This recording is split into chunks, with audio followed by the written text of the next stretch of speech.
24 сентября 24 года. Пляж Благо. Сегодня ветерок, волны. Температура моря 22 градуса. Холодно это или тепло, каждый решает для себя сам. Лично мне вот прохладно.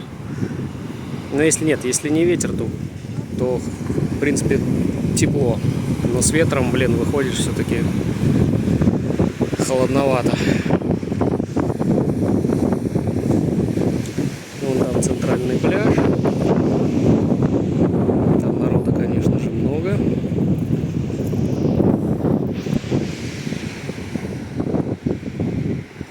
А у нас тут спокойненько. Вот здесь вот рыбаки обычно, но сегодня они не рыбачат, потому что волны слишком большие. Погодка сегодня, конечно, лучше, чем вчера. Вчера было пасмурно. Дождь хоть и обещали, но его не было. И в ближайшие деньки вроде как такая же ясная погода. Но будем держать в курсе. Все, всем пока.